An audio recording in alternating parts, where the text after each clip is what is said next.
मोरे आणि आपण पाहत आहात महाराष्ट्र न्यूज 24 तास. घेऊयात महाराष्ट्रातील घडामोडींचा धावता आढावा महाराष्ट्र सुपरफास्ट मधून. पोलीस ठाण्यात धुळखात पडलेल्या वाहनांना अखेर घरचा रस्ता. बारामती ग्रामीण पोलीस ठाण्याचा स्तुत्य उपक्रम. 5 लाखांची 13 बेवारस वाहनं मूळ मालकांच्या ताब्यात. आणखी 50 वाहनांसाठी शोध मोहीम वेगात.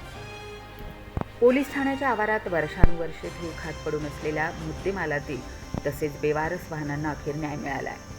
बारामती ग्रामीण पोलीस स्टेशननं राबवलेल्या विशेष मोहिमेत तब्बल 13 वाहनांचा शोध घेऊन ती मूळ मालकांच्या ताब्यात देण्यात आली. पोलिसांच्या या पुढाकारामुळे अनेक वाहन चालकांच्या चेहऱ्यावर समाधान दिसून आलं असून पोलिसांप्रती विश्वासही निर्माण झाला आहे. पोलीस निरीक्षक चंद्रशेखर यादव यांच्या मार्गदर्शनाखाली ही मोहीम राबविण्यात आली. अनेक वर्षांपासून पोलीस ठाण्याच्या परिसरात पडून असलेल्या वाहनांची इंजिन आणि चेसिस क्रमांकाच्या आधारे पडताळणी करण्यात आली आहे. काही वाहनांचे नंबर अस्पष्ट झाले होते तर काही वाहनांची अवस्था अतिशय खराब झाली होती. तरी पोलिसांनी आरटीओ नोंदी, जुने गुन्हे रेकॉर्ड आणि कागदपत्रांचा आधार घेत संबंधित मालकांचा शोध घेतला.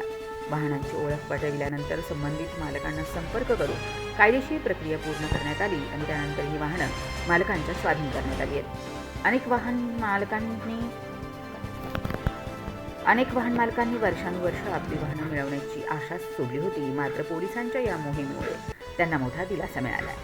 जबाबदारी जपतात अशी प्रतिक्रिया. Bureau report, Baramati.